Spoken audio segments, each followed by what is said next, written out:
जय श्री राम।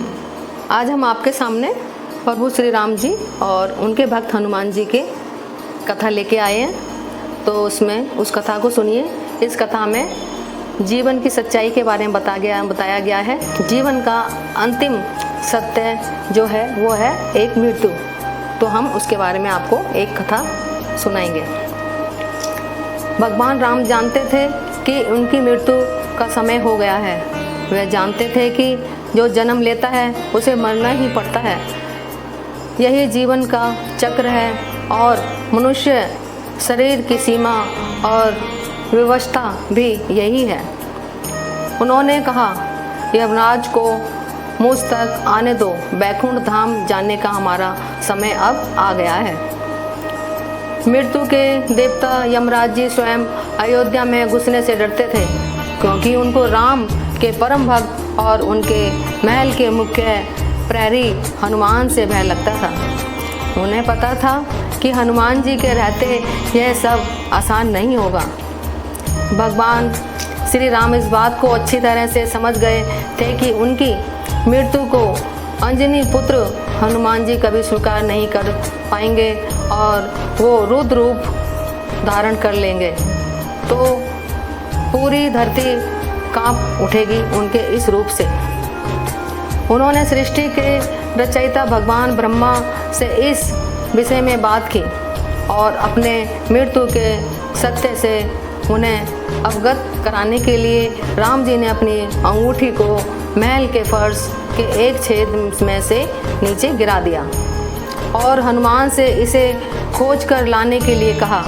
हनुमान ने स्वयं का स्वरूप छोटा करते हुए बिल्कुल भमरे जैसा आकार बना लिया और अंगूठी को खोजने के लिए उस छोटे से छेद में से अंदर चले गए। वह छेद केवल छेद नहीं था, बल्कि एक सुरंग का रास्ता था जो पाताल लोक नाग लोक तक जाती थी। हनुमान नागों के राजा वासुकी से मिले और अपने आने का उन्होंने कारण बताया। वासुकी हनुमान को नाग लोक के सेंटर में ले गए, जहाँ पर ढेर सारी अंगूठियाँ का ढेर लगा था। वहाँ पर अंगूठियों का जैसे पहाड़ सा बना हुआ था, बहुत सारी अंगूठियाँ वहाँ पे थी। यहाँ देखिए, आपको श्री राम की अंगूठी अवश्य ही मिल जाएगी, वासुकी ने हनुमान जी से कहा।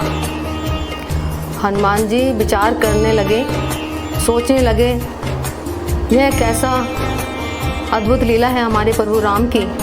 मैं इतने बड़े ढेर में से अंगूठी कैसे ढूंढूंगा। यह तो भूसे में सुई जैसे ढूंढने जैसे था, लेकिन उन्हें राम जी की आज्ञा का पालन करना था। तो राम जी का नाम लेकर उन्होंने अंगूठी को ढूंढना शुरू कर दिया। सौभाग्य कहें या राम जी का आशीर्वाद था कहें, लेकिन हनुमान जी की भक्ति, उन्होंने जो पहली अंगूठी उठाई वो राम जी की ही अंगूठी थी। उनकी खुशी का ठिकाना ना रहा। वो अंगूठी लेकर जाने के हुए तब उन्हें सामने दिख रही एक अंगूठी जानी पहचानी सी लगी। पास जाकर देखा तो वह आश्चर्य से भर गए।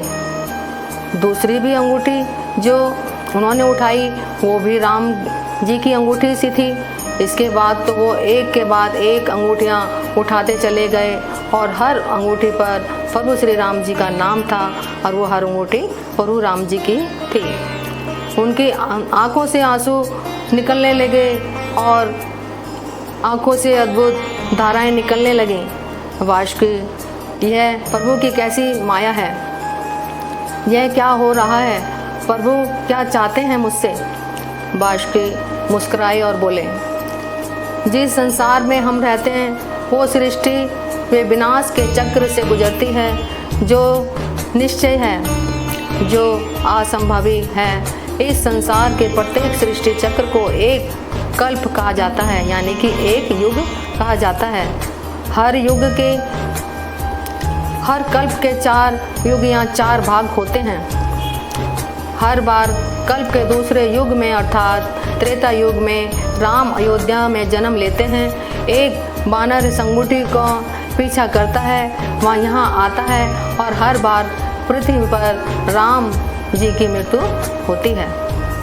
इसलिए यह सैकड़ों हजारों कल्पों से चली आ रही अंगूठियों का ढेर है। सभी अंगूठियाँ वास्तविक हैं और असली हैं। सभी श्री राम जी की ही अंगूठियाँ हैं। अंगूठियाँ गिरती रही हैं और इनका ढेर बड़ा होता जा रहा है। भविष्य के रामों की अंगूठियों के लिए भी यहाँ बहुत सारा जगह है, स्थान है। हनुमान एकदम शांत हो गए और वह समझ गए कि उनका नागलोक में प्रवेश और अंगूठियों के पर्वत से साक्षात्कार कोई ऐसी छोटी बात नहीं थी। यह कोई घटना नहीं, बल्कि यह प्रभु राम जी के उनको समझाने का मार्ग था कि मृत्यु को आने से रोका नहीं जा सकता। राम मृत्यु को प्राप्त होंगे ही, पर राम वापस आएंगे। यह सब फिर दोहराया जाएगा। यही सृष्टि का नियम है। हम सभी बंधे हैं इस नियम से। संसार समाप्त होगा, लेकिन हमेशा की तरह संसार दोबारा बनता है और राम जी भी दोबारा इस सृष्टि का उद्धार करने के लिए जन्म लेते हैं और हमेशा वो अपने भक्तों का, अपनी सृष्टि का, अपना जो उन्होंने इस सृष्टि पर बनाया है सबका ध्यान रखते हैं। और प्रभु जी हमेशा आएंगे और उन्हें आना ही पड़ेगा। जय श्री राम।